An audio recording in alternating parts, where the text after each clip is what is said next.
Om Swastiastu.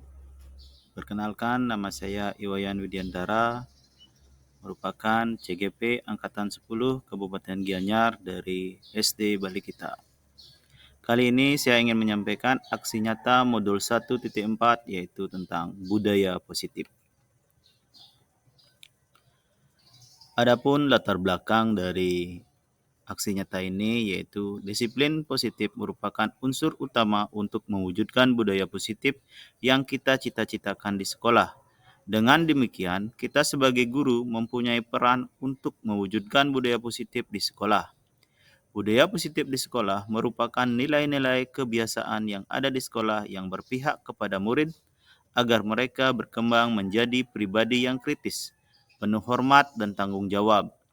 Budaya positif dapat diterapkan dengan konsep inti disiplin positif, membuat keyakinan kelas, dan menerapkan segitiga restitusi dalam menyelesaikan permasalahan.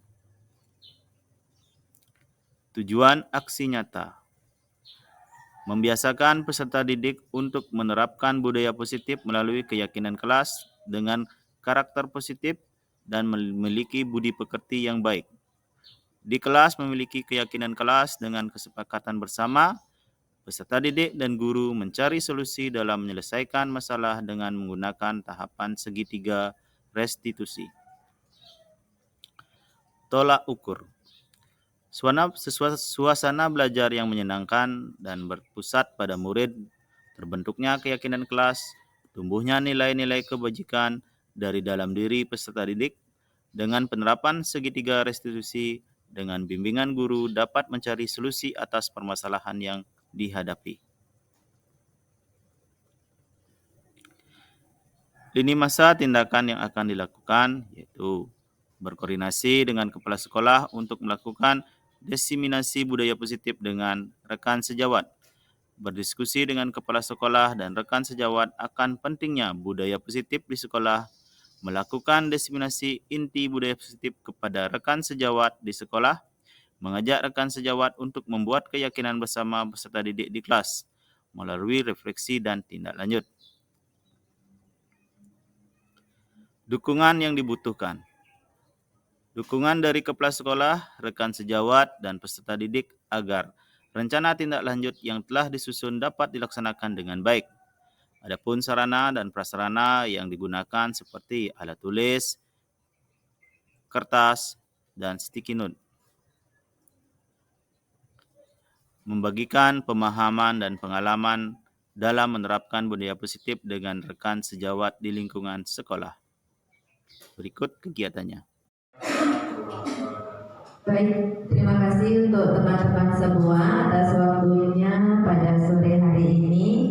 Hari ini kami dari CGP Calon Guru Penggerak Angkatan 10 akan mempresentasikan tentang budaya positif. Tapi sebelumnya izinkanlah kami untuk mengucapkan Panganjali umat. Om Swastiastu.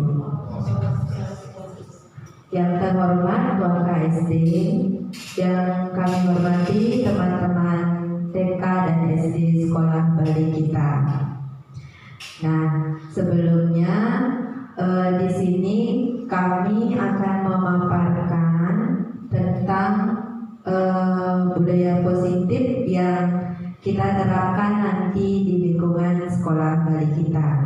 Untuk yang pertama nanti akan disampaikan oleh Ayang Widi. Untuk Ayang Widi, saya persilakan.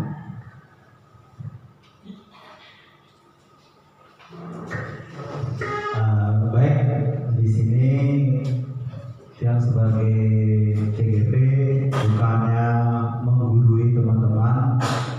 Kita di sini melakukan kolaborasi tentang budaya positif. Nah, kolaborasi yang dia lakukan di sini sama Bunda yaitu mengenalkan kurang lebihnya budaya positif itu untuk kita terapkan demi kemajuan sekolah ke depannya. Nah, dari budaya positif ini yang harapkan juga teman-teman bisa mengimplementasikan ke kelasnya masing-masing. ketika sudah diimplementasikan tujuannya yaitu seperti tujuan dari Ki Hajar Dewantara, yaitu tentang keberpihakan kepada murid, biar kita mengajar lebih mendalamkan diri untuk berpihak pada murid. Oke, next Bunda. Nah, di sini yang pertama yaitu apa itu budaya positif. Mungkin teman-teman di sini ada yang mengetahui, bisa angkat tangannya. Apa itu budaya positif menurut teman-teman? Oke, Ayadi.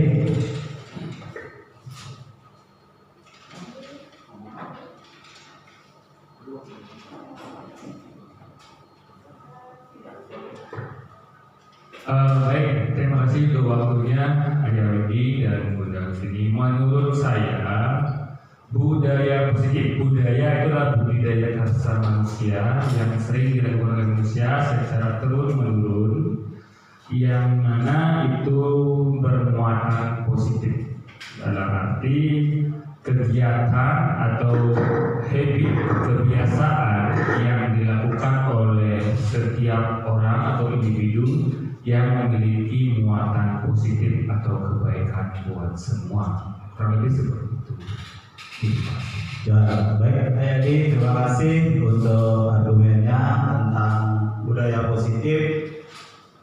Mungkin yang sudah dipaparkan Ayadi sudah masuk ke topik kita pagi kali ini tentang budaya positif. Untuk lebih lanjut kita lihat slide berikutnya.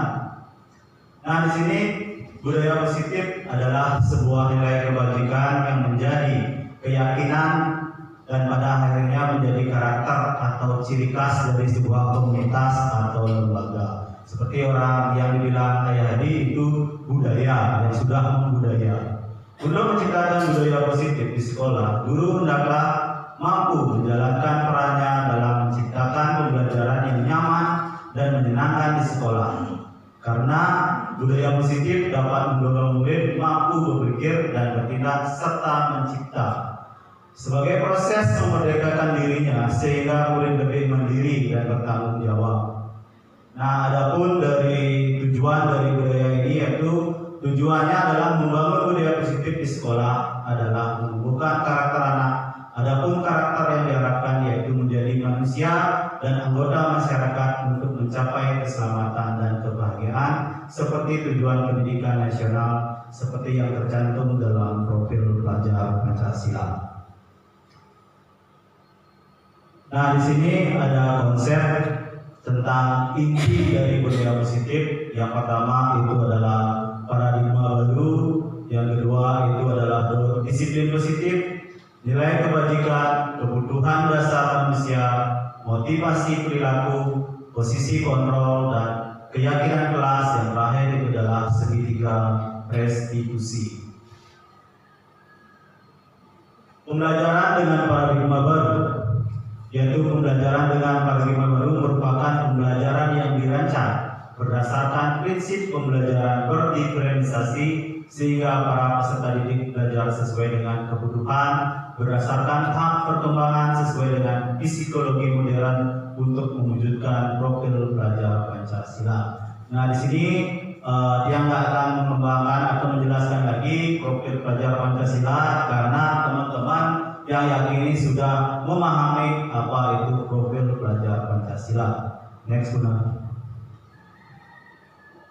Oke, di sini miskonsepsi tentang teori kontrol. Nah, di sini sebelum kita melakukan penjelasan ini, dia akan mengajak teman-teman untuk berdiri 2 orang untuk melakukan ice breaking yang dia akan sambungkan dengan materi ini. Silakan siapa yang mau ke depan. Oke, yang 7 ya. Oke, Bunda Ayu sama Bunda Desi. Ya, silakan ke depan. Nah, di sini permainannya seru. Oke, silakan di depan, Bunda. Sana aja. Ya. Nah, di sini permainannya seru.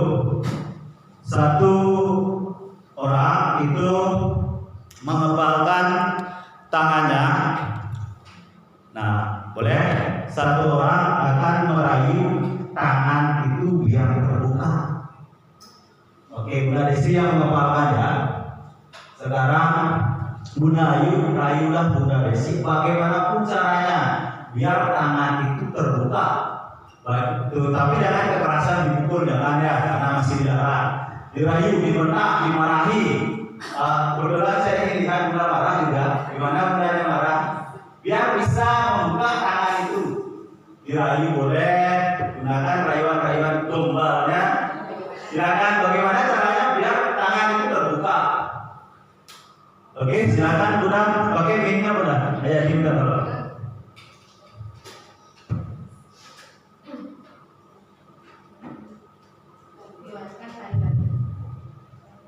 Dibentak boleh.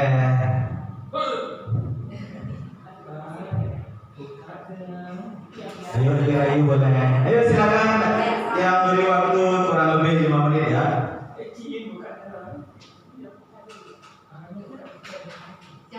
Silakan. Secara itu ada sesuatu yang berguna karena sepakat. Nah, iklan itu benar. Bagaimana caranya dia bisa membuka tangan? Anggap aja di sana ada uang 1 miliar di tangannya Bunda Desi biar dapat terbuka. Ya, kalau enggak masa depannya ada di sana gitu. Cowok idamannya kayak gitu. Ayo cepat.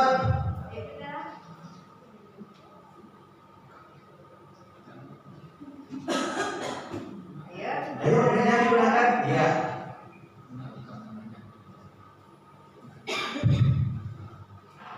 Bunda Desi boleh nggak tangannya dibuka sebentar aja? Enggak, Kenapa gitu? enggak boleh. Kenapa nggak boleh? Kenapa nggak boleh dibuka? Kayak ada alasannya gimana? Enggak boleh dibuka. Ya itu udah Soalnya ada apa? sesuatu yang berhasil di dalam tangan. Ayo usaha lagi. Usaha.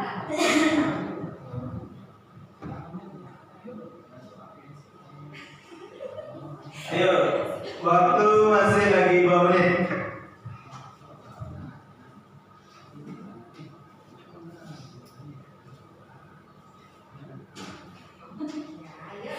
Dibuka aja deh Bunda, tak kasih dah gift apa gitu. Putih putih ya satu. Enggak ada dari putih dulu. Kenapa bisa berharga? Wah. Karena sesuatu yang bernilai sangat mahal di dalam. Iya. Ya.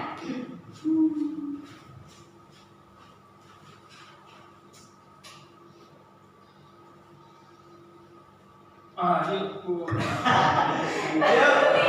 Oke, silakan kasih tepuk tangan buat teman kita ya. Nah, di sini saling memegang kontrol ya. Intinya saling memiliki keyakinan.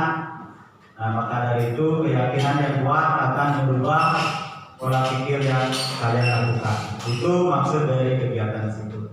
Nah, di sini miskonsepsi tentang teori kontrol kadang-kadang kita sebagai guru ilusi guru mengontrol murid. Nah, itu merupakan miskonsepsi. Yang kedua, ilusi bahwa kritik dan membuat rasa bersalah mampu menguatkan karakter. Biasanya dia juga sering melakukan ini, tapi ternyata setelah mendalami kegiatan di modul 1.4 ini, ternyata itu keliru untuk membuat rasa bersalah yang bisa mampu menguatkan karakter. Itu kurang baik untuk dilakukan kepada peserta didik atau pada murid. Yang ketiga, ilusi bahwa penguatan positif dapat menguatkan karakter. Nah, ini sudah terdapat miskonsepsi juga karena sering memberikan reward juga kurang tepat.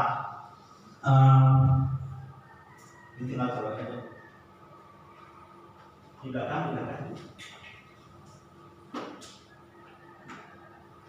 Oke, yang terakhir yaitu ilusi bahwa orang dewasa berhak memaksa. Nah, namanya juga paksaan pasti kurang tepat dilakukan kepada peserta didik. Inilah miskonsepsi tentang teori kontrol kita yang seperti Bunda praktekkan tadi sudah mengontrol kekuatannya masing-masing. Nah, Bunda Ayu memberikan coba-cobaan, tapi Bunda Desi tetap dengan punya keyakinannya mengontrol dirinya gitu. Selanjutnya, nah di sini mengubah paradigma stimulus respon ke pendekatan teori kontrol. Nah, stimulus respon tentang dunia, teori kontrol tentang dunia. Nah, ini realitas kebutuhan kita sama. Mungkin kita butuh makan juga sama-sama butuh makan, tapi teori kontrol tentang dunia, realitas kebutuhan kita berbeda. Ada yang senang A, ada yang senang B, itu jadinya. Selanjutnya, semua orang melihat hal yang sama. Setiap orang memiliki gambaran berbeda. Di sini yang bisa ilustrasikan seperti kita melihat angka 6 dan 9. Nah, sudut pandang yang berbeda juga akan mempengaruhi kebenaran. Lanjut, kita mencoba mengubah orang agar berpandangan sama dengan kita. Tapi teori kontrol tentang dunianya yaitu kita berusaha memahami pandangan orang lain tentang dunia. Yang berikutnya, perilaku buruk dilihat sebagai satu kesalahan. Yaitu teori kontrolnya, semua perilaku memiliki tujuan. Nah, anak-anak ada yang sampaikan juga, anak-anak mungkin sempat berulang di kelas, itu adalah untuk mencari tujuan yang mereka maksud. Itulah kita diajarkan untuk thinking slow, memikirkan anak itu tujuannya apa sih, itu yang perlu kita dalami agar bisa menciptakan budaya yang positif. Selanjutnya, orang lain bisa mengontrol saya, tapi hanya Anda yang bisa mengontrol diri Anda. Kembali ke diri kalian sendiri. Seperti game tadi, Bunda Ayu mempertahankan dirinya, Bunda Desi mempertahankan kepalanya, Bunda Ayu terus mencoba untuk membukanya. Tapi kembalikanlah kontrol itu kepada diri kalian sendiri. Karena apapun itu yang kalian lakukan kembali ke individu kalian sendiri. Selanjutnya, pemaksaan ada pada saat bujukan gagal. Nah, tadi melakukan bujukan yang gagal. Nah, karena kolaborasi dan konsensus menciptakan pilihan-pilihan baru. Selanjutnya, model berpikir menang atau kalah. Nah, selanjutnya di teori kontrol tentang dunia, model berpikir menang dan menang. Selanjutnya, Bunda. Nah, di sini kita masuk ke disiplin positif.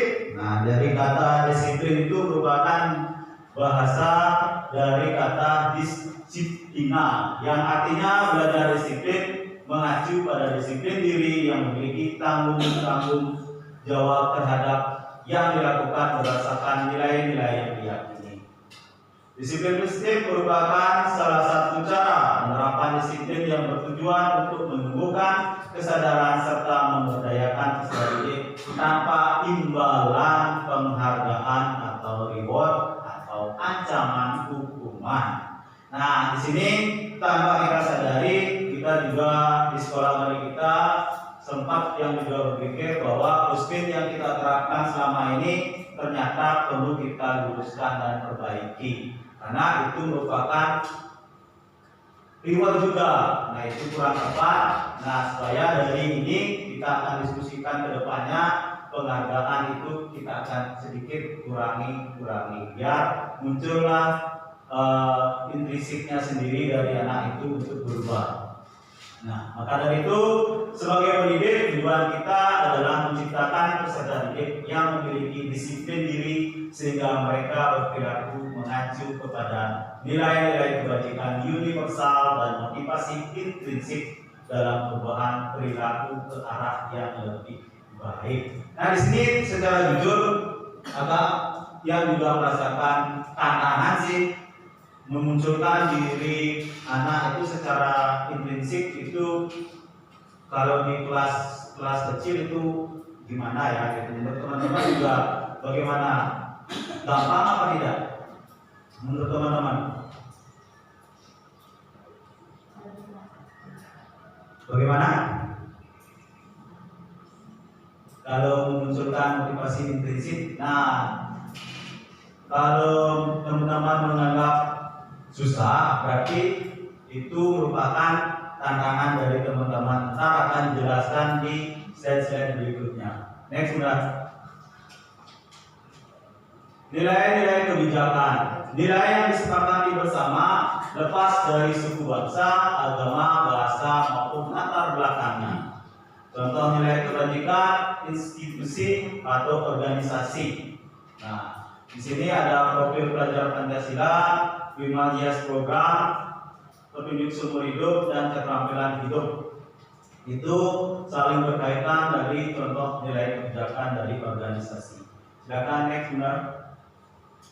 Oke, motivasi perilaku manusia.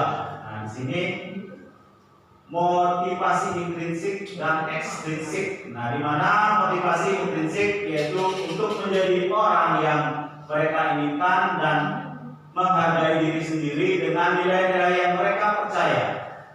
Nah, itu merupakan contoh motivasi intrinsik. Nah, motivasi ekstrinsik itu ialah untuk menghindari ketidaknyamanan atau hukuman.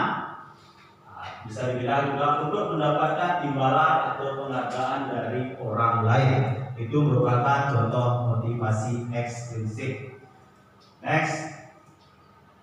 Nah, di sini ada 3 jenis: perbedaan, hukuman, konsekuensi, dan restitusi. Nah, hukuman secara garis besar itu berpihaknya hanya satu arah saja, dari si A atau dari si B saja. Bahkan kita membuatkan aturan dapat hukuman itu hanyalah dari satu pihak saja.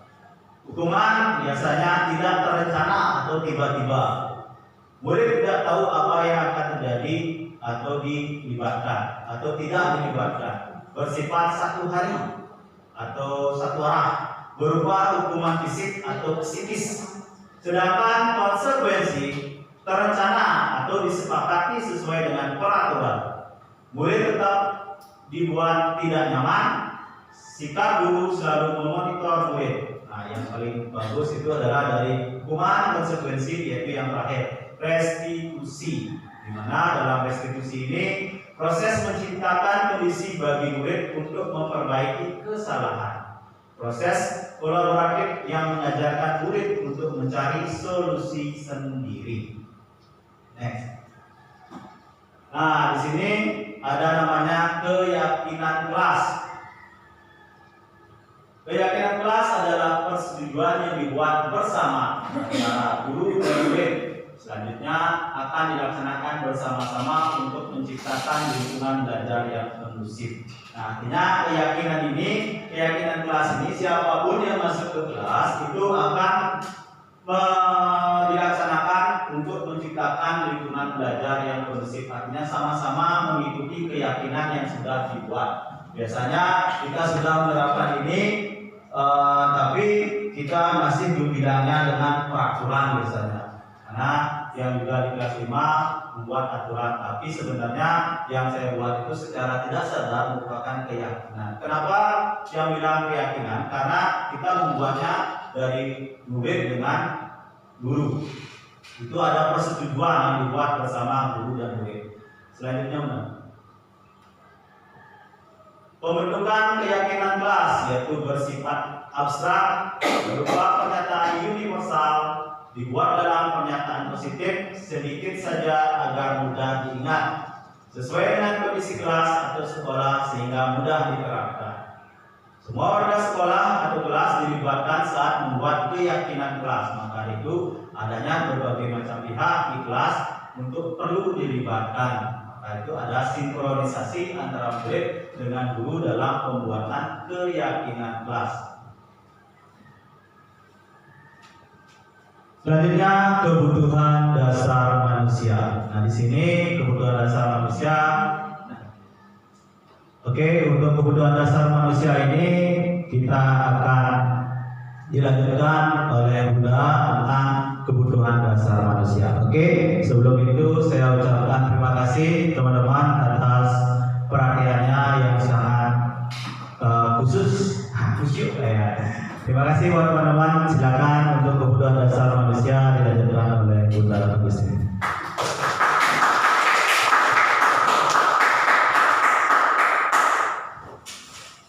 Baik, terima kasih Ayah Widi. Yang lanjutkan dengan kebutuhan dasar manusia. Nah, mungkin sebelum sebelumnya teman-teman sudah pernah mendengar tentang kebutuhan dasar manusia? Sudah mungkin membaca di Google atau pernah melihat di YouTube atau pernah teman-teman mengikuti webinar tentang budaya disiplin positif yang ada termasuk kebutuhan dasar manusia. Kira-kira pernah teman-teman? Pernah? Ya. Mungkin dari teman-teman ada yang mengetahui apa itu kebutuhan dasar manusia selain yang ada di slide ini. Dia akan jelaskan sedikit apa itu kebutuhan dasar manusia. Kebutuhan dasar manusia adalah segala sesuatu yang kita lakukan untuk mendapatkan apa yang kita inginkan.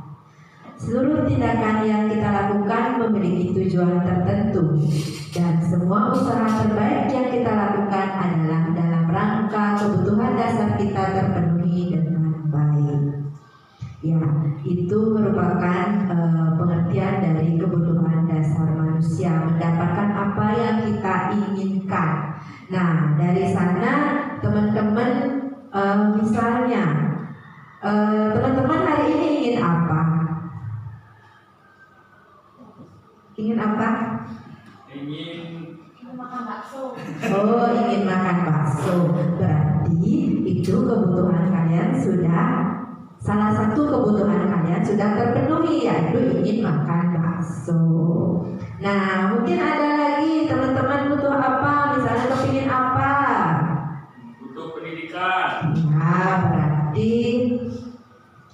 kebutuhan, berarti anak-anak teman-teman berarti membutuhkan pendidikan seperti itu ya. Apapun yang teman-teman inginkan itu terpenuhi, berarti kebutuhan dasar manusia atau kebutuhan kalian sudah masuk dari kebutuhan dasar manusia, artinya sudah terpenuhi gitu. Next ayat. Nah, 5 kebutuhan dasar manusia. Nah, di sini ada 5 kebutuhan dasar manusia. Yang pertama adalah bertahan hidup. Benar nggak teman-teman?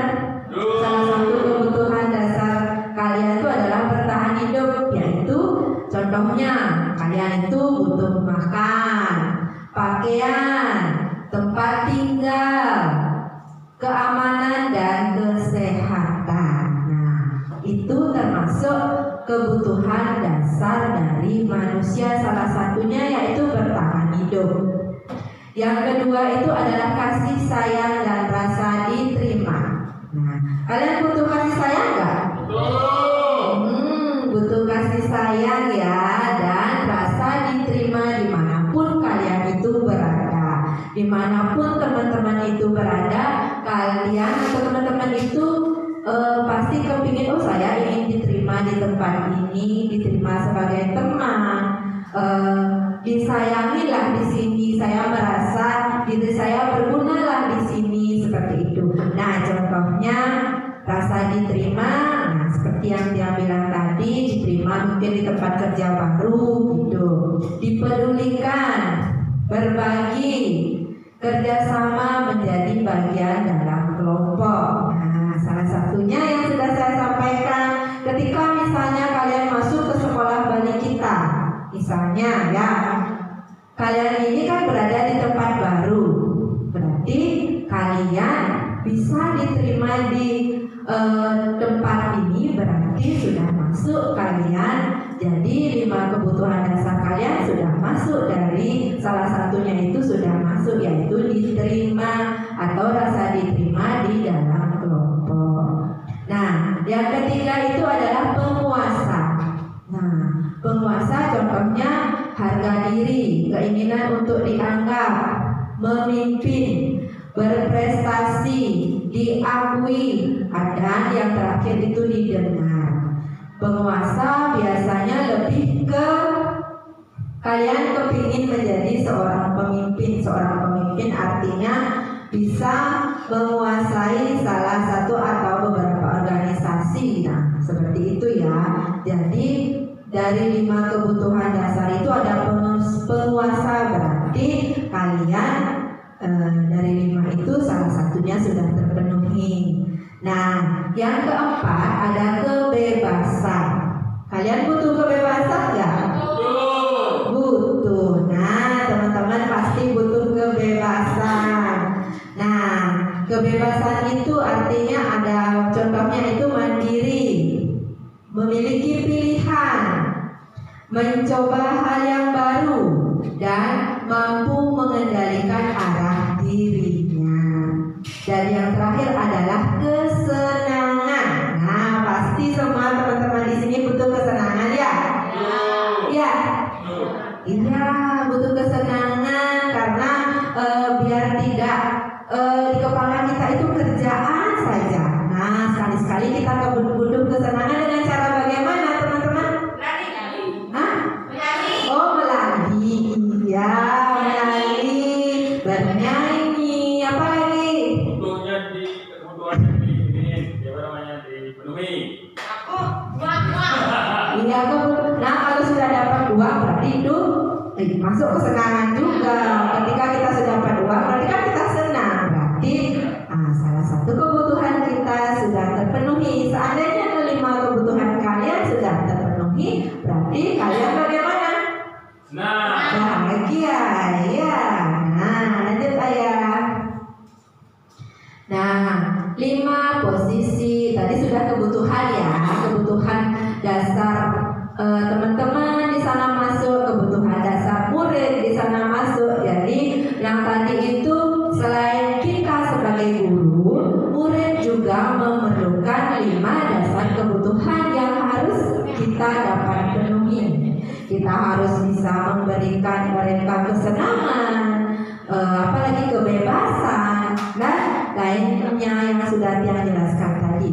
Nah, di sini kita lanjut dengan 5 posisi kontrol guru.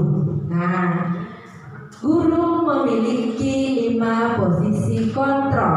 Nah, kira-kira teman-teman ada yang tahu apa 5 posisi kontrol yang dimiliki oleh guru? Nah, 2 di antaranya sudah ada di papan. Mungkin 3 di antaranya lagi teman-teman ada yang tahu? Mana? Teman-teman tahu nggak apa itu menghukum? Saya adanya di mana ya? Saya adanya di penghukum, apa rasa bersalah, atau ada lagi yang lainnya? Nah, saya jelaskan dulu ya. Ya, penghukum nanti ketika kalian atau teman-teman yang jelaskan ini, mungkin teman-teman juga bisa berpikir, ternyata saya ada di 5 posisi kontrol yang ini. Nanti teman-teman coba kita bahas dulu satu persatu. Yang pertama adalah penghukum. Seorang penghukum bisa menggunakan hukuman fisik maupun verbal. Orang-orang yang menjalankan posisi penghukum senantiasa mengatakan bahwa sekolah memerlukan sistem atau alat yang dapat lebih menekan murid-murid lebih dalam lagi. Seorang penghukum menggunakan nada suara yang tinggi, bahasa tubuh, mata melotot, dan jari menunjuk-nunjuk atau menghardik. Kira-kira teman-teman pernah nggak melakukan itu di kelas? Pernah? Pernah, berarti masuk ke penghukum ya. Nah, seperti yang dijelaskan tadi sama Ayah Widi, kita terkadang memberikan anak-anak melakukan kesalahan. Ayo anak, silakan berdiri di depan. Nah, itu juga termasuk penghukum anak teman-teman ya. Nah, itu. Yang kedua, pembuat rasa bersalah.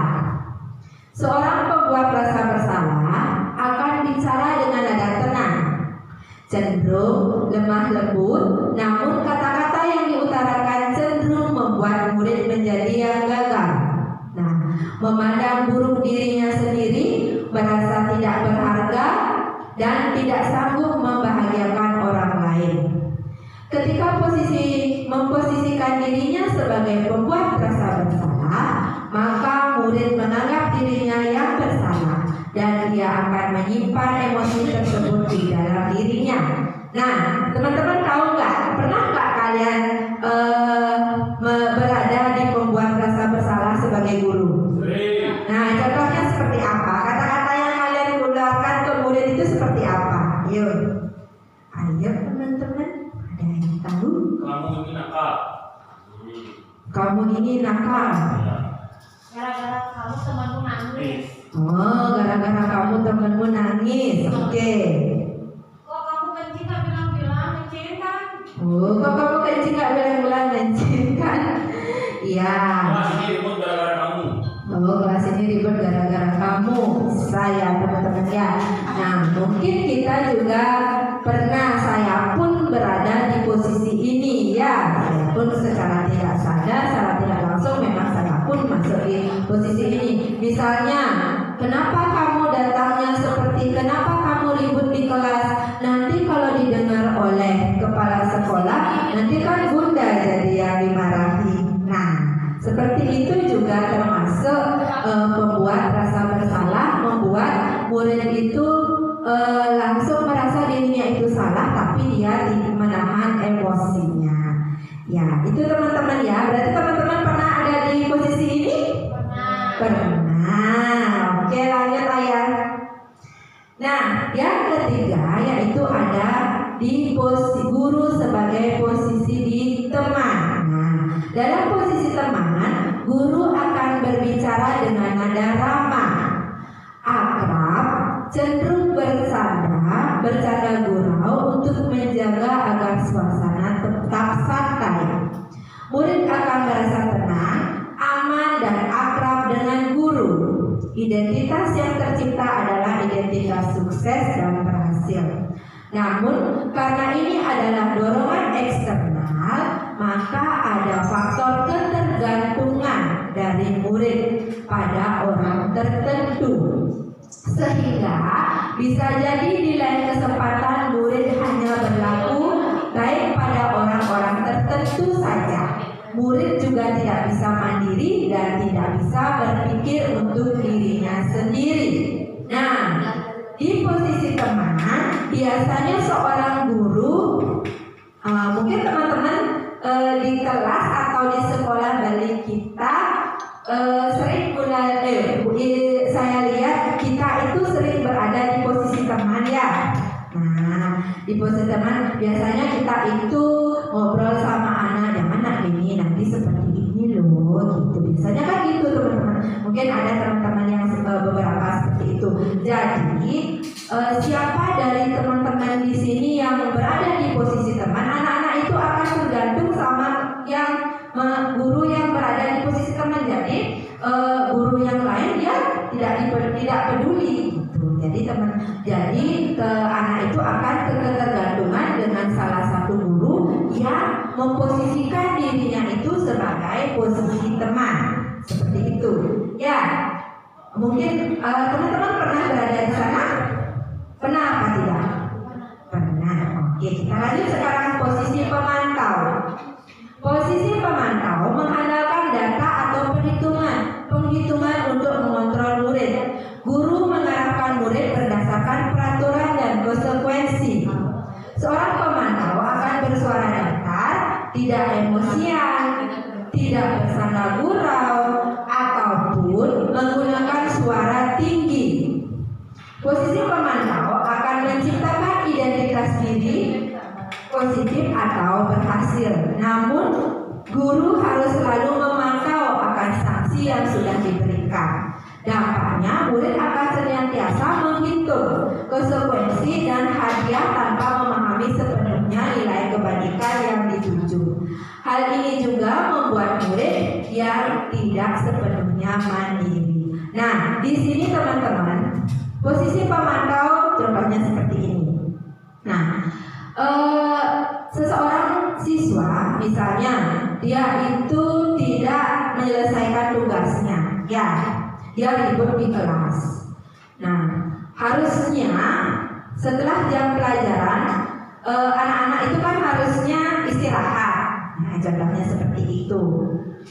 Jadi sebelumnya kita sudah membuat kesepakatan atau konsekuensi bahwa kalau misalnya anak-anak tidak selesai tidak menyelesaikan pekerjaan, tidak dapat istirahat. Jadi ketika anak-anak itu melanggar suatu konsekuensi, mereka akan memenuhi konsekuensinya itu. Jadi anak-anak tidak dapat istirahat, namun melanjutkan tugas yang belum selesai dia kerjakan. Seperti itu salah satunya ya teman-teman ya.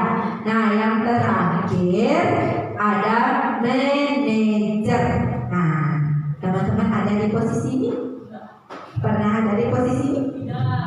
Tidak. Nah, sekarang kita sama-sama belajar. Saya pun belajar ada di posisi ini. Nah, ya teman-temannya, kita bersama-sama belajar biar kita sampai di posisi ini dan kita bisa menerapkan di sekolah baru kita. Nah, posisi manajer adalah posisi kontrol yang disarankan untuk membimbing murid memiliki sikap disiplin yang positif, yaitu murid yang mandiri, bertanggung jawab, dapat memecahkan masalah. Tujuan dari posisi ini adalah agar murid bisa merefleksi atas ketidakannya. Guru dengan tulus akan memberikan pertanyaan-pertanyaan yang bermakna sehingga murid dapat belajar dari kesalahannya, mencari solusi untuk menyelesaikannya. Suara pada kontrol manajer ini netral, tidak emosional, tidak terlalu ramah, dan tidak bernada tinggi. Akan tercipta identitas berhasil atau positif. Nah, di sini ketika anak-anak mengalami kesalahan, kita tidak langsung mengasih tahu atau menghukum anak di depan temannya. Kita akan memanggil anak itu di suatu ruangan, menanyakan kenapa dia berbuat seperti itu. Kita pun pernah melakukan itu. Apa yang harus anak-anak lakukan ketika melakukan itu? Nah, itu salah satunya adalah posisi manajer. Nah, kita akan belajar nanti menerapkan ini di sekolah balik kita ya teman-teman ya. Ya sudah Bu. Sudah. Oke, terima kasih Ayah Adi kalau sekarang pernah melakukan ini ya. Nah, mungkin teman-teman yang lain nanti bisa juga mengikuti jejaknya ya Adi, sudah pernah melakukannya, ya. Nah, ini contoh penerapan 5 posisi kontrol guru. Nah, tadi dia jelaskan itu pengertian dan 5 posisi kontrol, dan di sini ada beberapa contoh, yaitu kasus murid ribut di dalam kelas ketika kegiatan belajar. Nah, apa yang kita harus lakukan? Misalnya posisi kita ada di posisi penghukum, berarti kita langsung memberikan anak-anak itu hukuman. Ayo kamu berdiri di depan kelas karena kamu sudah ribut ketika belajar. Pernah teman-teman seperti itu? Pernah, saya pun juga pernah seperti itu ya. Nah, yang kedua, membuat rasa bersalah. Nah, berapa kali ibu atau bapak harus memberitahu kamu selalu mengecewakan. Nah, ketika dia melakukan kesalahan, terus kita memberikan kata-kata seperti ini, berarti kita berada di pembuat rasa bersalah. Kita sebagai guru berada di posisi pembuat rasa bersalah. Sudah? Nah, mungkin teman-teman pernah bilang gitu sama anak-anaknya ya? Pastinya ya. Nah, yang ketiga yaitu posisi teman. Nah, contohnya dalam kasus di atas, ayo dong ikuti aturan yang di kelas, tolong bantu ibu. Sekali ini saja. Yang sudah tidak apa-apa, lain kali jangan lagi sampai berbuat kayak gitu, berbuat lagi seperti itu ya. Nah, itu posisi kita sebagai teman. Jadi kita berbicaranya seakan-akan kita berteman dengan anak-anak. Nah, kita itu artinya itu berada di posisi teman. Jadi kalau posisi teman, anak-anak itu akan tergantung dengan salah satu guru yang mereka anggap itu temannya mereka.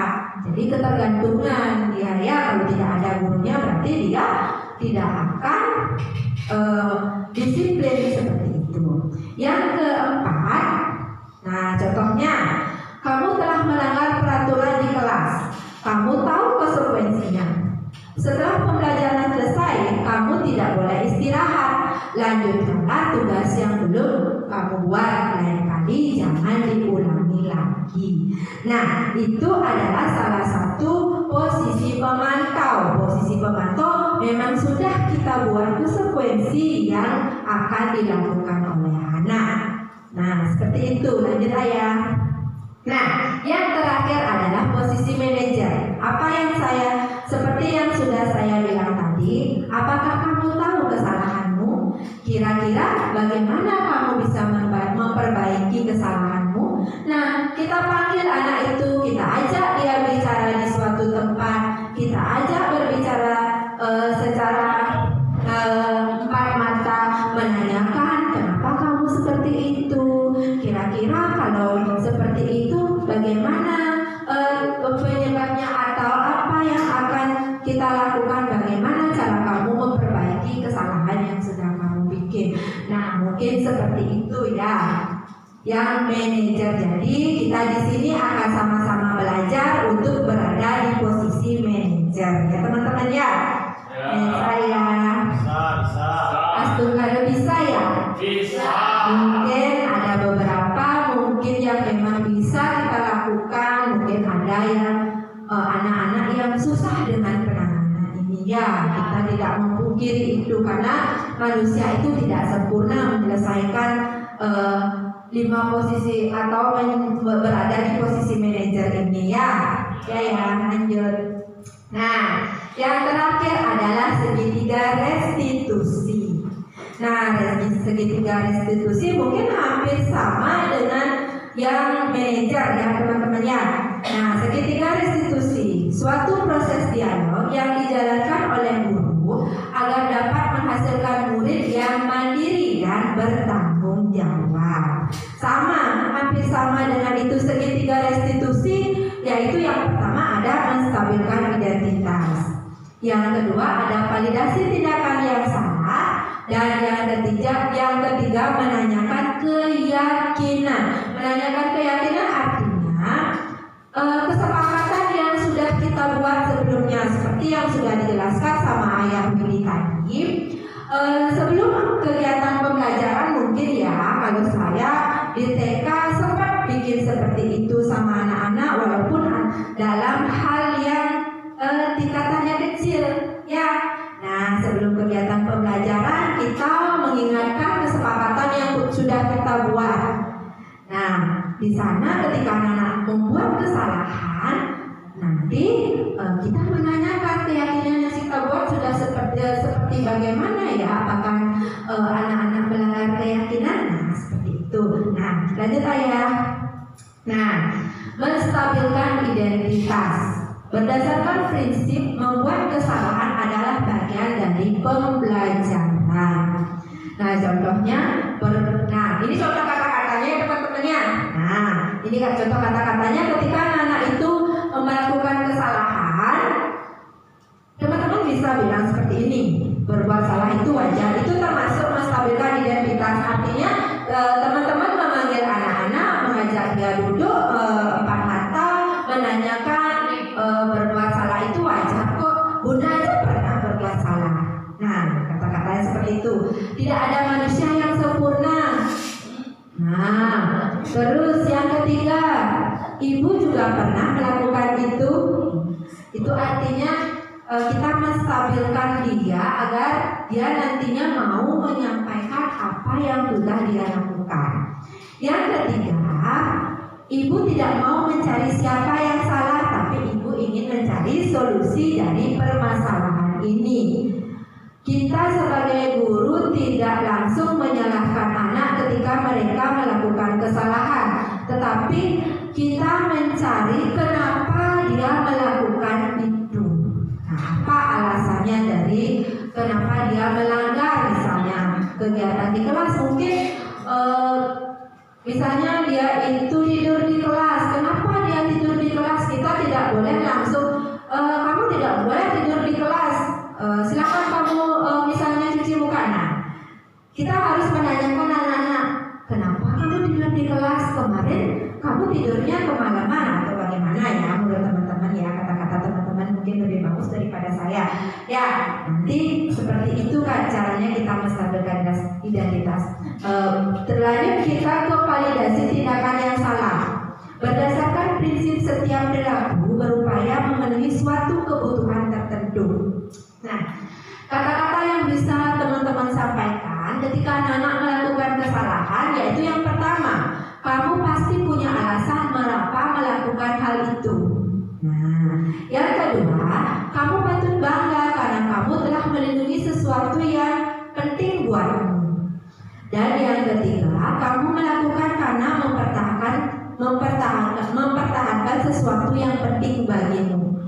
Mungkin kita sering menghadapi anak-anak seperti itu. Pasti dia itu mempunyai pembelaan sendiri-sendiri. Nah, di sana kita menanyakan anak-anak dengan hati-hati. Artinya di sana kita memvalidasi tindakan yang salah. Yang salah kita nanti ajak anak-anak itu untuk berdiskusi untuk memperbaikinya. Terus yang selanjutnya ya. Nah, yang terakhir adalah menanyakan keyakinan kelas. Berdasarkan prinsip teori kontrol bahwa pada dasarnya kita termotivasi secara intrinsik. Nah, jangankan ke anak-anak ya, ke kita sendiri. Kira-kira teman-teman disiplin itu berasal dari diri kalian sendiri apa dari eksternal atau dari lingkungan kita? Oh, saya itu datang ke sekolah harus tepat waktu. Nah, kalau memang dari eksternal berarti karena di sekolah jamnya seperti ini, kalau nanti saya tepat waktu datangnya saya akan mendapatkan penghargaan. Nah, itu termasuk eksternal teman-teman ya. Jadi kalau di sini menanyakan keyakinan kelas atau kita membuat keyakinan kelas itu berasal dari diri anak-anak itu sendiri. Nah, mereka membuat kesepakatan kelas dari dirinya sendiri, tidak dari paksaan dari gurunya. Begitupun kita datang ke sekolah harus jam segini karena apa? Saya malu loh sama murid saya. Murid saya aja datangnya jam segini, masa saya jam segini? Ini adalah tanggung jawab saya sebagai guru, wajib untuk datang lebih awal daripada siswa. Misalnya seperti itu memang berasal dari diri kita sendiri ya. Nah, menanyakan keyakinan kelas. Jadi pertanyaan yang teman-teman tanyakan ketika nanti anak-anak melakukan kesalahan di tahap ketiga itu yaitu apa keyakinan kelas kita. Jadi apa keyakinan yang kita sudah bikin ya anak-anak ya. Kenapa kalian melakukan kesalahan ini? Kan kita sudah menyepakati suatu keyakinan. Jadi mengingatkan anak keyakinan yang sudah kita buat. Terus yang kedua, nilai-nilai apa yang telah kita sepakati bersama. Kembali lagi yang di atas, kita mengingatkan kesepakatan yang sudah kita buat. Yang ketiga, seperti apa gambaran kelas ideal menurut kamu? Kalau kelasnya ribut, menurut dia kelas yang ideal itu seperti apa? Kita memberikan pertanyaan seperti itu biar anak-anak mau mengemukakan pendapatnya. Yang terakhir yaitu kamu ingin menjadi orang yang seperti apa? Nah, itu ya teman-teman ya beberapa yaitu beberapa pertanyaan dalam membahas permasalahan di segitiga restitusi. Segitiga restitusi itu ada menstabilkan, memvalidasi dan menanyakan keyakinan. Nah, menurut teman-teman bisa nggak teman-teman melakukan ini? Pernah ya, tadi Ayah Adi juga pernah sudah melakukan ini. Berhasil ya? Kadang-kadang berhasil. Kadang-kadang berhasil ya. Mungkin bunda-bunda yang lain pernah melakukan atau menyelesaikan permasalahan dengan menggunakan segitiga restitusi.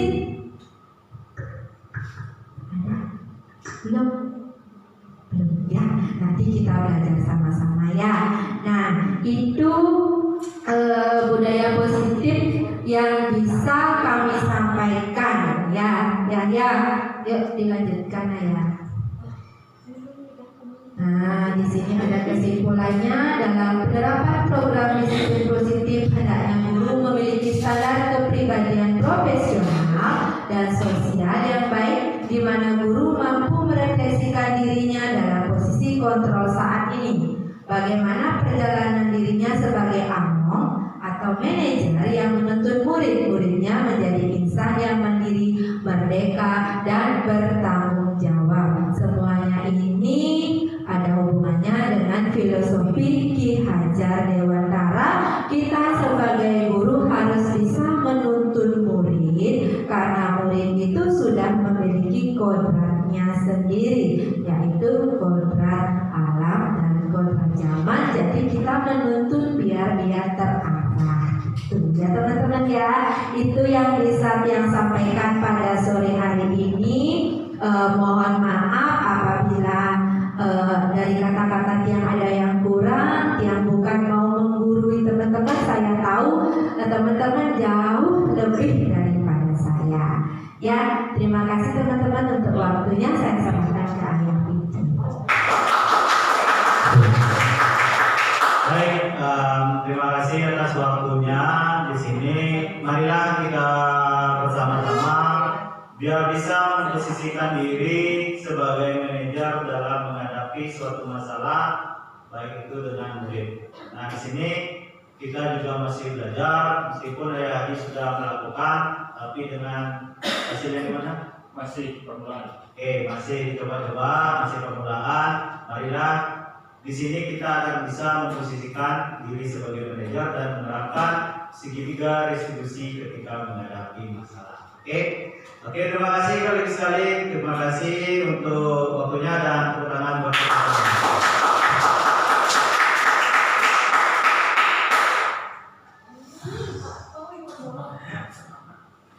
Baik, nah di sini semangatnya sudah. Semoga kita bisa bergerak dan menggerakkan semuanya. Oke. Nah di sini di akhir kegiatan ini saya menyiapkan satu video inspiratif yang dimana dari perubahan kecil itu bisa mengubah keadaan. Nah mungkin teman-teman sudah menonton, yang coba menampilkan saja.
式，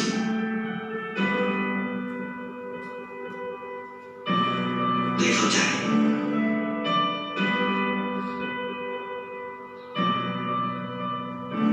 ได้ความรัก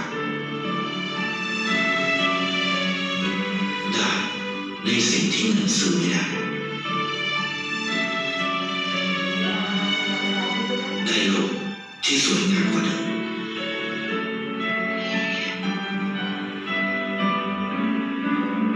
ในชีวิตคุณอะไรคือสิ่งที่คุณต้องการมากที่สุดใครประกันชีวิตเชื่อในความดี Oke, di sini yang bisa sampaikan perubahan tetaplah perubahan meskipun sekecil apapun itu juga dinamakan perubahan. Perubahan yang kecil akan merubah di sekitar kita, begitu pula mindset kita. Mudah-mudahan dari kegiatan berbagi budaya positif ini kita bisa melakukan perubahan yang sedikit saja dulu biar bisa, karena sedikit dari sedikit semua kelas sudah melakukan perubahan, niscaya sekolah bagi kita lebih mengarah ke budaya positif yang lebih maju. Oke, terima kasih dari Rian yang ditutup dengan para Santi. Om Santi, Santi, Santi, Om.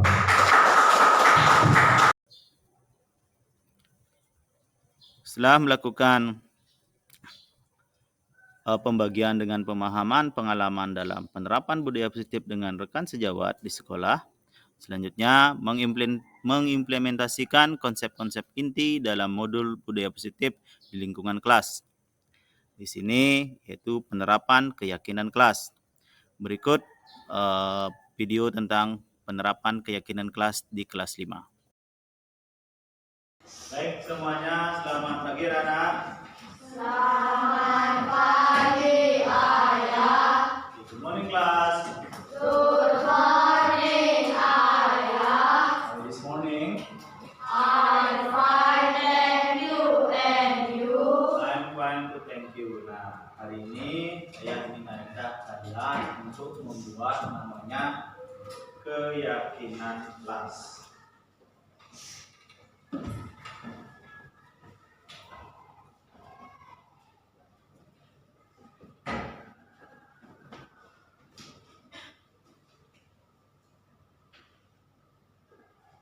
Nah, keyakinan kelas ini kita akan sepakati bersama-sama untuk menjaga ketertiban kelasnya kita.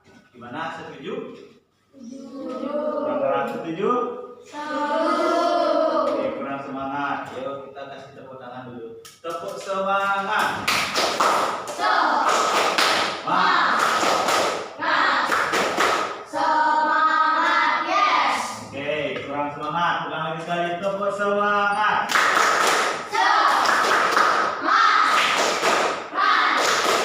Semangat, yes. Oke, nah sekarang saya akan bagikan. Nah, tentunya di sini dalam buat sebuah keyakinan kelas, tentunya pasti tujuannya itu adalah untuk saling mengingatkan dan saling memberitahu tentang gimana kelas yang baik. Gimana, setuju? Oke, sekarang saya bagikan sebuah picture note.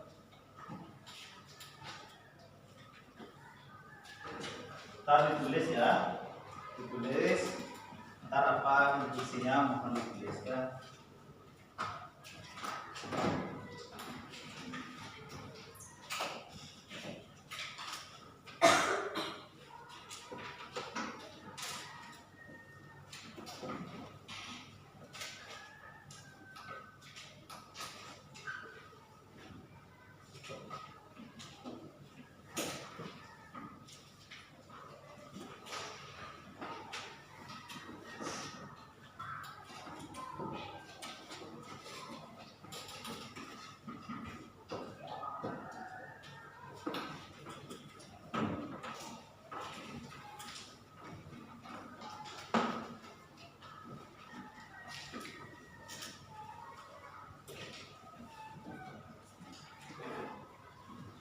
Ya, dari picture ini yang saya berikan, mohon ditulis tentang keyakinan apa sih yang kalian inginkan di kelas 5 ini. Silakan ditulis. Sebenarnya saya belajar dengan apa gitu. Boleh tentang aturan-aturan dulu, nanti kita perbaiki bahasanya. Ya, silakan ditulis. Saya beri waktu 2 menit dimulai dari sekarang. Boleh berupa aturan-aturan dulu, tentang kita perbaiki bareng-bareng. Ya, silakan ditulis. Habis ditulis kita tempel di depan ya. Silakan 2 menit dimulai dari sekarang. Yang sudah ditempel di depan. Ntar saya bantu.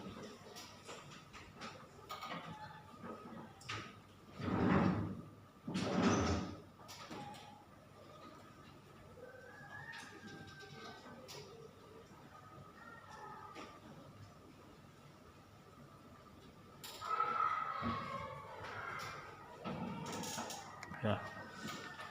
Nah, jika sudah, mari kita tempel di papan. Kita buat ya. Silakan, yang udah silakan dari kelompoknya Michael. Silakan.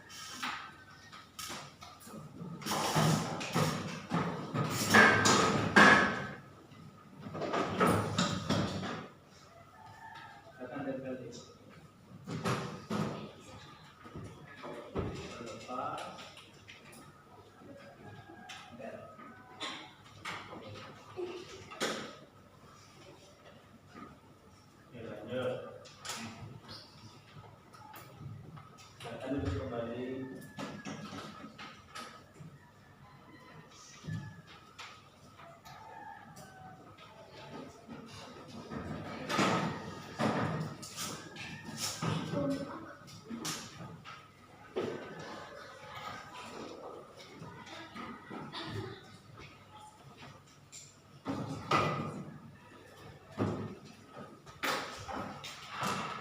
Next, contohnya tadi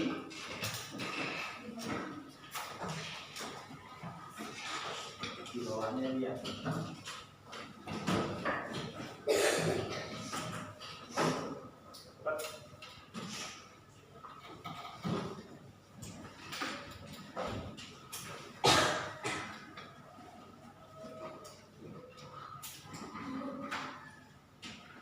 Next, kelompoknya Dorata.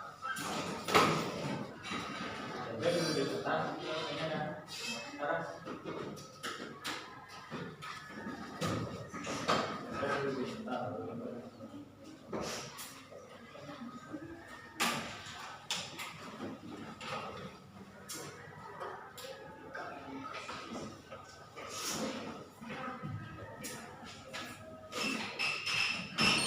Kelompok lebih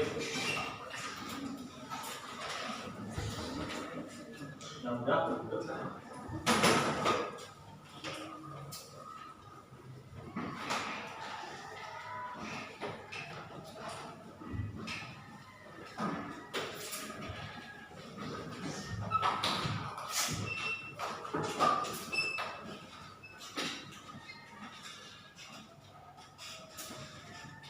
Kelompok bagus.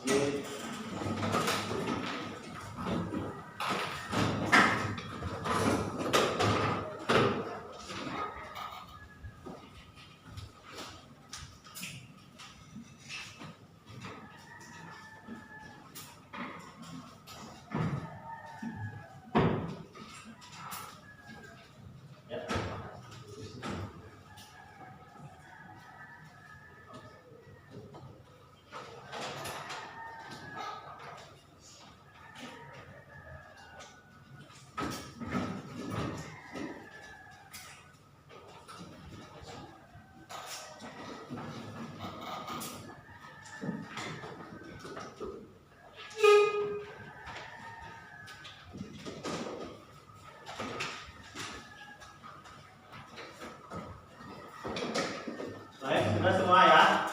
Nah, saya akan bacakan. Nah, di sini kalau ada masih kata-kata yang bersifat negatif, contoh tidak, dilarang, kita akan ubah bareng-bareng ya. Pertama ini, tidak boleh mengejek. Nah, Berarti cita-citanya itu tidak boleh mengejek, setelah itu cenderung ke saling apa? Menghargai. Oke.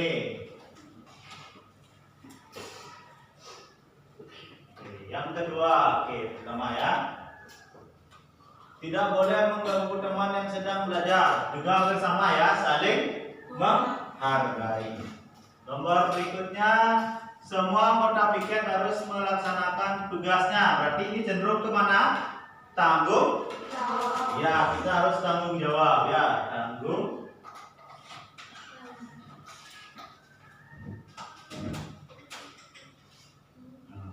Yang berikutnya, disiplin. Oke, kita masukkan disiplin udah sangat bagus ya, disiplin ya, disiplin. Yang keempat, tidak boleh ribut saat belajar. Berarti disiplin juga ya, tidak boleh ribut. Yang berikutnya, tidak saling mengejek, saling tolong-menolong serta disiplin, menghargai, tanggung jawab, disiplin sama. Tidak boleh ganggu teman pas belajar. Berarti masuk kemana? Yuk kemana?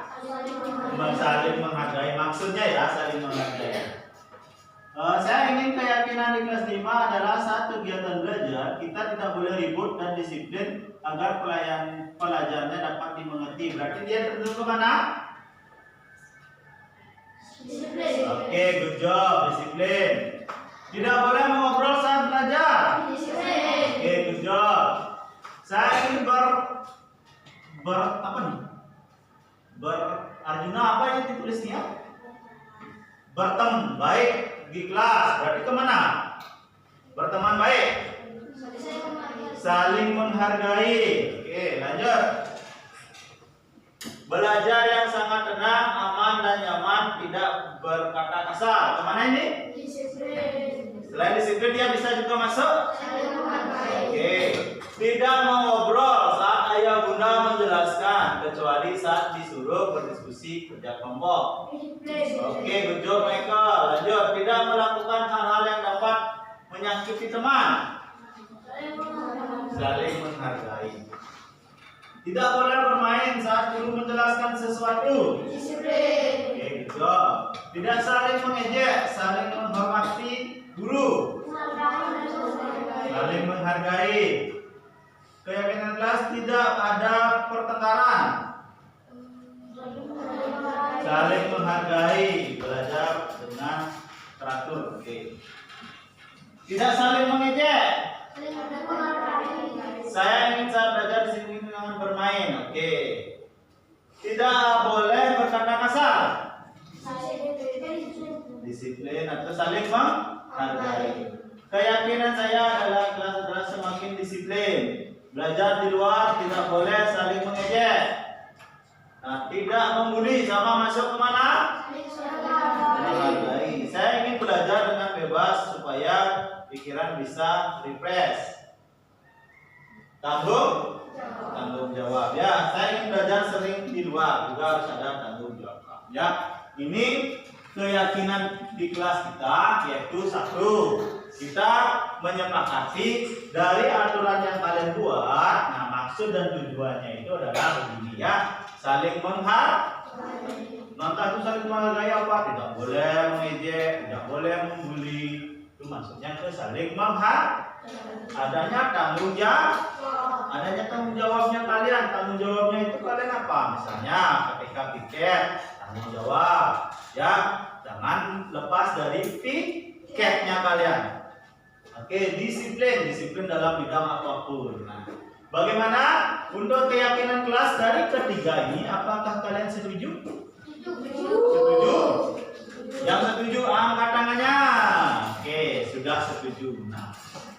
Nah, kita sudah memunculkan 3 keyakinan di kelas 5. Oke, ini kita masukkan ya, keyakinan kelas 5. Oke. Keyakinan kelas 5 kita sudah membuatnya. Nah, saling menghargai, tanggung jawab dan disiplin. Untuk inti dari semua ini ada di aturan yang kalian sudah buat ya. Ini selanjutnya kita munculkan keyakinan kelasnya kita. Di sini saya harap semua warga di kelas 5 atau teman-teman atau semua anak-anak atau murid-murid di kelas 5 itu saling mengingatkan bahwa kita di kelas meyakini saling menghargai, tanggung jawab dan disiplin. Sekarang saya berikan berupa dokumen. Nah, dokumen ini mohon kita sepakati bersama-sama dan diisi tanda tangannya kalian ya.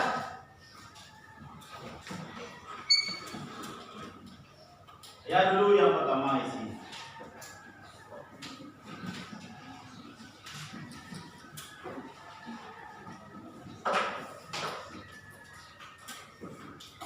Ntar saya akan ubah ke digital ya. Keyakinan kelas 5.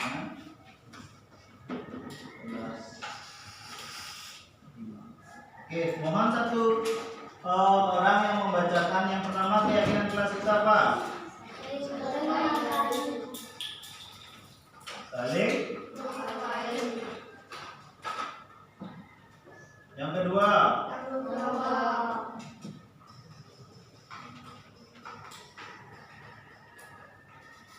Yang ketiga. Nah, di sini kita bubuhkan tangan bareng.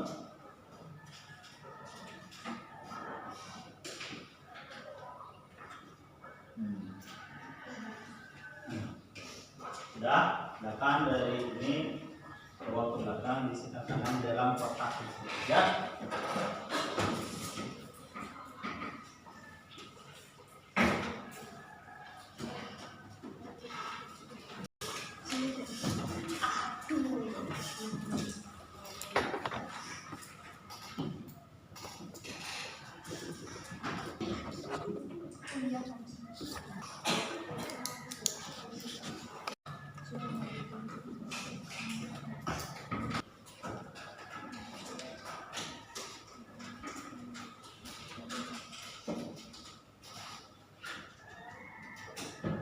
Baik, nah kalian sudah menyepakati tentang keyakinan kelas kita.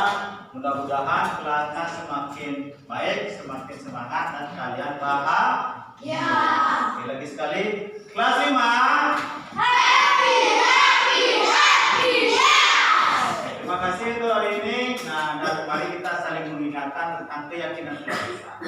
Oke.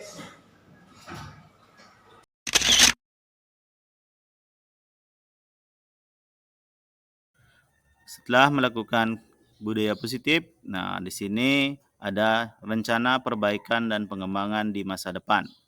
Yang pertama, mengevaluasi keyakinan kelas yang telah dibuat secara berkala, menempatkan diri pada posisi control manager secara konsisten dan berkelanjutan, menerapkan segitiga restitusi terhadap permasalahan yang muncul, berkolaborasi dengan semua pihak agar dapat terwujudnya budaya positif. Sekian aksi nyata dari saya. Terima kasih. Bergerak, tergerak, menggerakkan.